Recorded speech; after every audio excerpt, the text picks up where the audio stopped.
I'm not afraid of the left. I'm not afraid of Black Lives Matter or Antifa.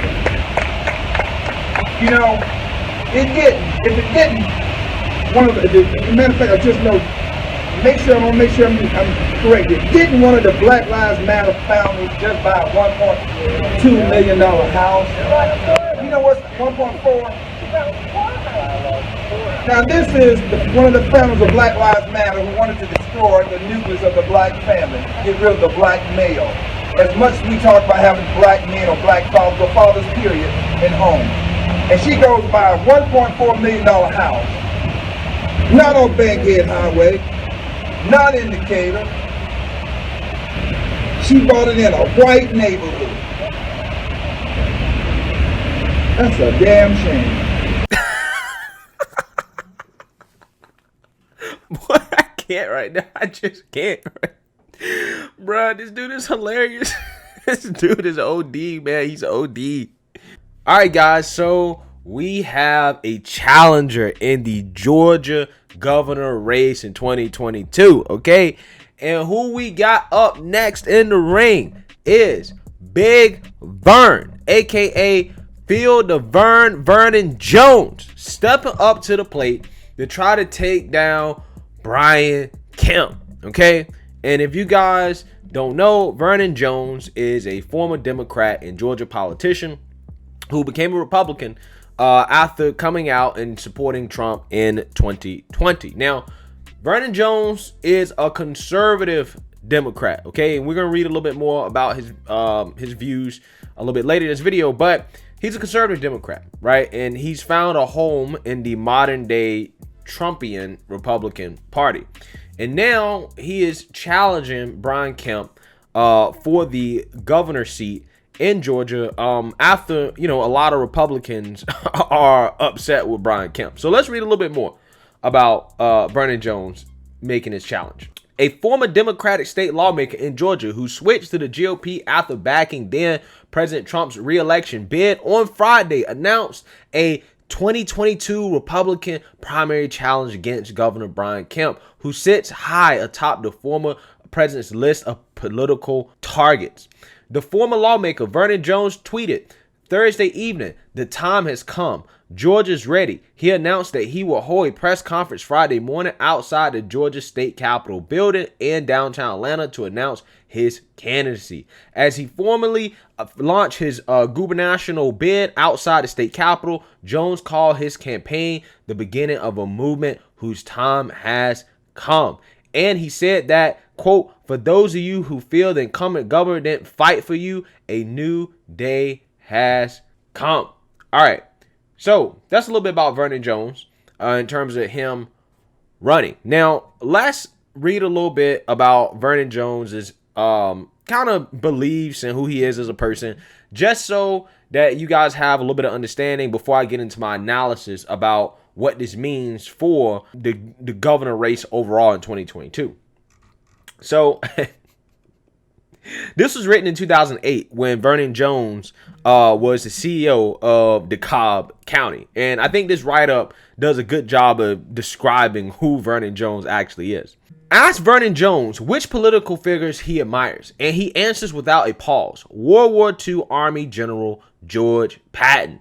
Quote, "He got the job done," said DeKalb County's chief executive officer, and he wasn't in it to win a popularity contest. The same could be said for Jones. The Democrat from Fort Valley has won praise for his stewardship of one of Georgia's largest counties, which many critics say has thrived under his watch.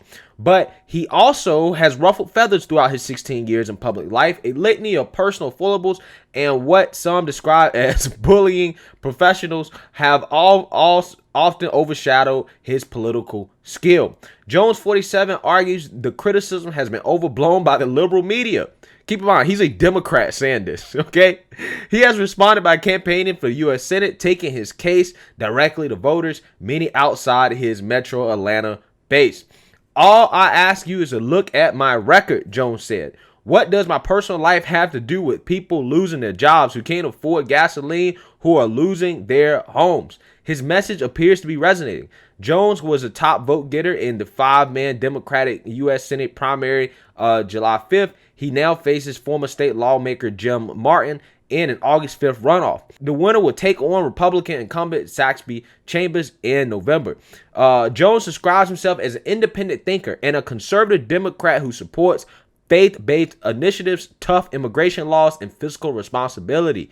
A fan of NASCAR and bluegrass music, Jones kept pictures of Confederate General Robert E. Lee in his office and voted twice for Republican George Bush. Guys, I'm gonna tell you straight up, that's a dude right there that don't give one F about what anybody think about him. Okay? Okay, this man was a Democrat. He voted for George Bush twice, right? Twice, okay? And this man has a picture of Robert E. Lee. Robert E. Lee in his office, okay?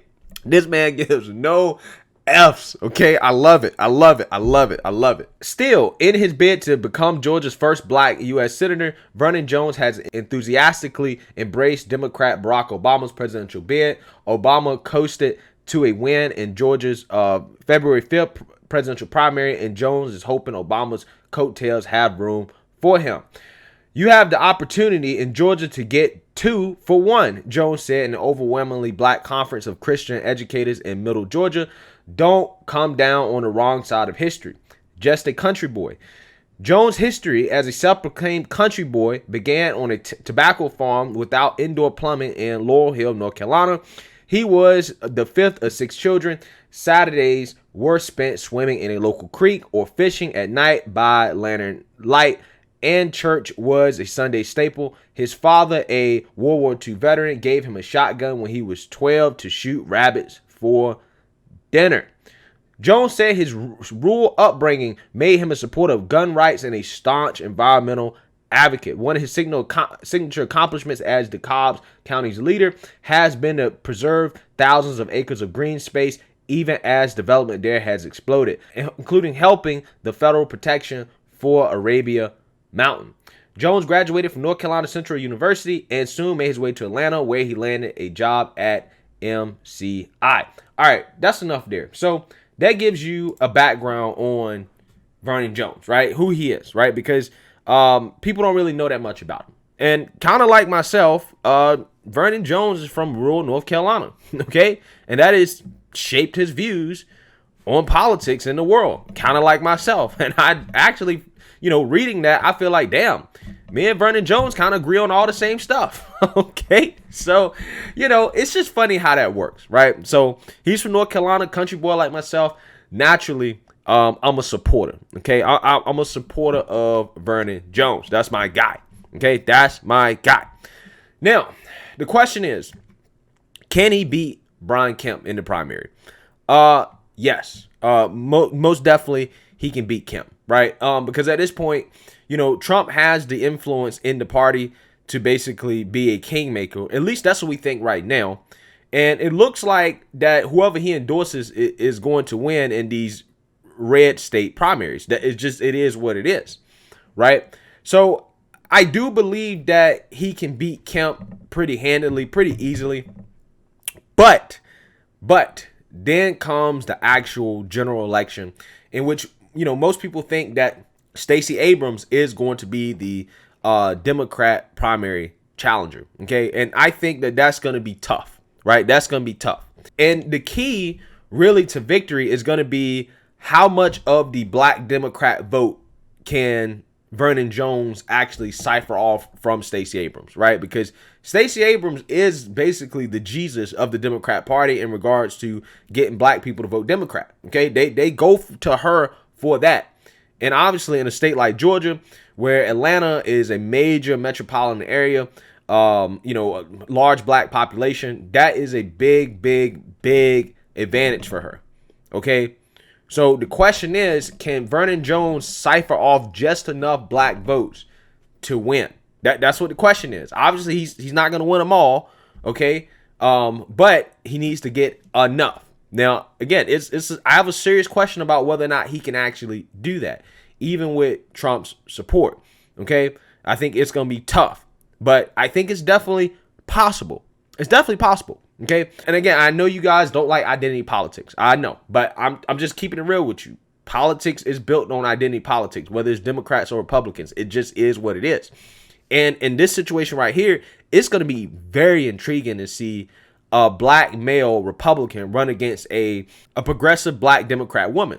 That's going to be very interesting because Vernon Jones, I think, has the advantage of, because he was a conservative Democrat, he's kind of a moderate, right? He would be more of a moderate that probably leans right now, right? And I think that that's going to serve as an advantage, okay? Because I'm pretty sure Stacey Abrams is pretty progressive, right? She's woke, okay?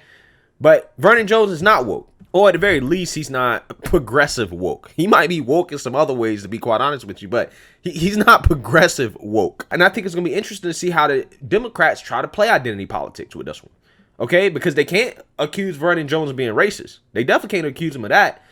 You know, the only thing they can say is that, oh, he's an Uncle Tom, right? Or something like that. But I feel like, you know, Vernon Jones may have an advantage with a lot of black men who seem to be getting red pill nowadays, right? With the direction of the Democrat Party.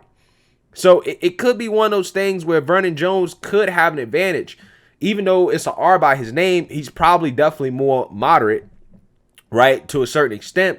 And him kind of, you know, fighting against woke politics and super progressive ideology could be an advantage, right? It's still the South. Even though it's Atlanta, it's still the South.